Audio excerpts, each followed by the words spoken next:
Day. She will play tomorrow night. To our knowledge, why the hell the game is at 8 p.m. Central West. But y'all will just keep ignoring that. Clark's a professional, no erratic rotation. Subs from the end of the all be listening to the better without CC rhetoric for yet another week. After this game, the better without her will be in full effect, and people will start losing interest and hate. But AB can log 40 minutes after a leg injury. My French. Comment and subscribe. Be sure to tune in next. Aja Wilson's back. The Fever and Aces play tomorrow night. And here's the actual headline. Caitlin Clark is available, but here comes the status update everybody's been waiting for. Good news, bad news, exactly how it's been framed all week. And it's worth saying up front, this isn't some mystery. Clark's been managing a real back injury since late June, and Indiana's been public about easing her back in. Here, please move along. God dog. I watched one guy's video today and that will remain nameless that covers the Fever, and I'm like, are you really justifying Kathy Engelbert backing out on Dan Patrick? You big fat furry P word. Oh.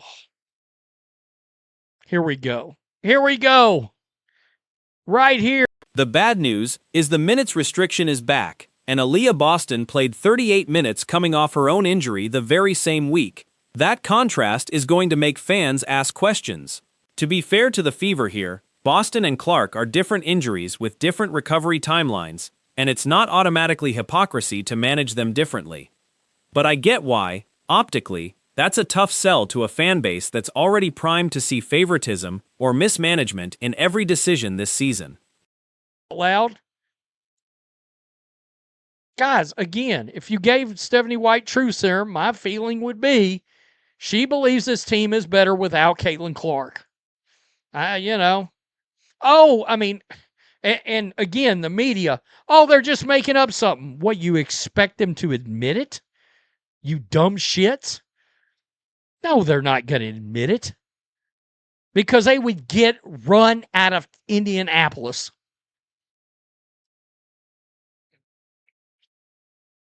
Okay, I seriously believe now is the time the Fever need to be investigated. Here's the actual confirmed update.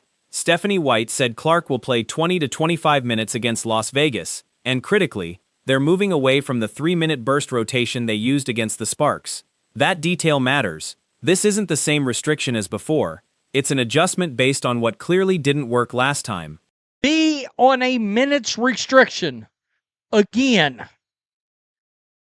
Now, Aaliyah Boston just came off of an injury the other night, played 38 minutes. And by the way, everybody noticed that.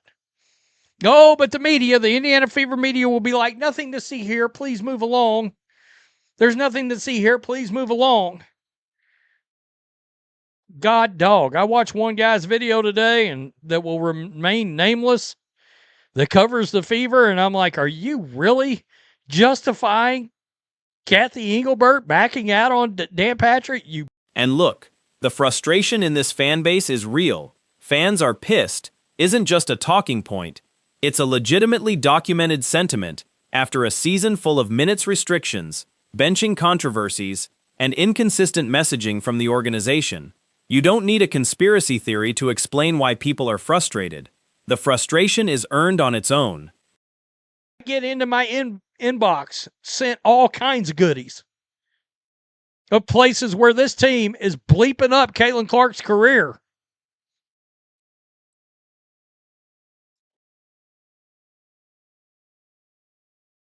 Oh, but no, it's the fans are really happy. It's just the narrative. Keep believing that. Keep believing it. I mean, yeah, keep believing it. See what happens. What's the saying? Fuck around and find out. The comparison being made here, that no other MVP caliber all-star in any other sport gets managed quite like this, is a fair point worth sitting with. Star players get load management in the NBA too, but rarely with this much public second-guessing, and rarely with this much visible inconsistency in the plan from week to week. You're tuning into Black and White Sports on YouTube. The no-holds-barred truth on sports. The main event starts. All right, Black and White Sports supporters. Well, tomorrow, the Indiana Fever will do battle with the Las Vegas. The claim that the coaching staff only abandoned the 3-minute burst strategy because they took public heat for it is speculation. We don't actually know their internal reasoning. But it's not unreasonable speculation. The Fever tried something similar in the Portland game too, and if a strategy visibly isn't working, and then gets changed right after getting hammered publicly, it's fair to wonder about the sequence of events, even without confirming the actual motive. Were expensive for most games in 2024. That's the part about the attendance we're not talking about, is the gate price, the willing to get in price dropping. Fans are getting more and more fed up. Give her the effing restriction AB had. It's all horseshit. Predicting erratic rotations and a Stephanie White-induced loss before the game's even been played is pure speculation dressed up as inevitability. And I want to be honest about that distinction, because it's the difference between fair critique of a real pattern this season and just assuming the worst outcome in advance to fit a narrative that's already been decided. In the Sparks game, having the whole bench out there with Caitlin. Well, I mean, she's out there with the bench because that's exactly where the hell Stephanie White believes she belongs. Yeah, I said that out loud. Guys, again, if you gave Stephanie White truth serum, my feeling would be she believes this team is better without Caitlin Clark. And again, the media. The actual basketball hope here is completely reasonable, though. Fans wanting Clark on the floor with her real starting lineup instead of heavy bench units is a legitimate strategic preference. And the idea floated here, that Stephanie White secretly believes this team is better without Clark, is worth naming clearly as theory, not fact. There's no statement from White or the organization supporting that read. It's an inference built from frustration with the rotations, not from anything she's actually said. Watch out, Ronald. She's gunning for your job. Woo-wee. Wow. Let's hope White puts her on the floor at the same time as other starters. In other words, not a repeat of the nonsense in the Sparks game, having the whole bench out there with Caitlin. Well, I mean, she's out there with the bench because that's exactly where the hell Stephanie White believes she belongs. Yeah, I said that out loud.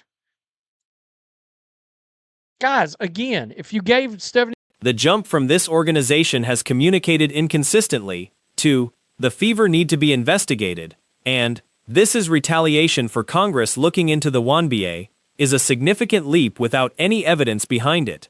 Real frustration with real inconsistency doesn't automatically add up to an organized retaliation campaign, and it's worth being honest about that distinction, instead of stacking every grievance into one grand theory.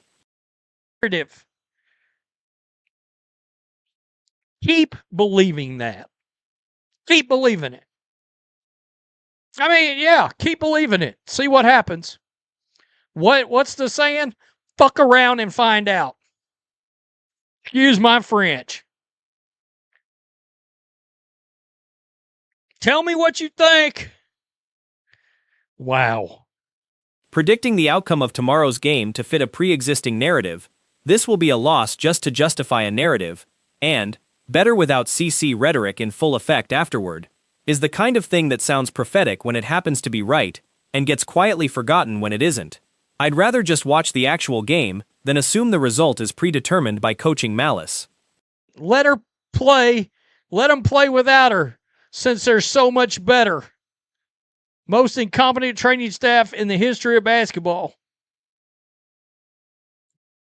This will be a Fever loss just to justify a narrative, After this game, the better without her will be in full effect, and people will start losing interest at an alarming rate. Well, let's. Here's the number that actually deserves scrutiny. Attendance sitting around 15,826, with real, documented ticket price drops.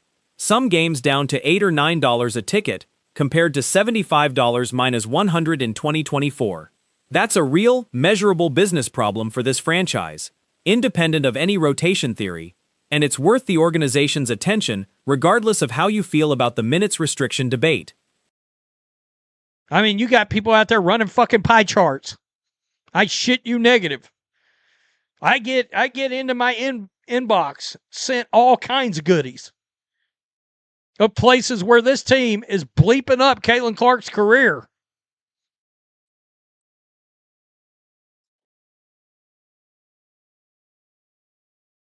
Oh, but no, it's the fans are really happy. It's just the narrative. And the bottom line fans keep coming back to, give Clark the same treatment Boston got coming off her injury, because a superstar's fan base is going to notice every single inconsistency, whether it's fair or not. That's not paranoia, that's just what happens when you build a franchise's entire commercial identity around one player, and then manage her return differently than her teammates. A'ja Wilson is back. She came back Thursday. She will play tomorrow night. To our knowledge, why the hell the game is at 8 p.m. Central and not a little earlier on a Sunday, I don't have any idea. Probably because it's in Vegas, right? Nonetheless, we got a status update on Caitlin Clark. All right. You want the good news or the bad news first? Let's do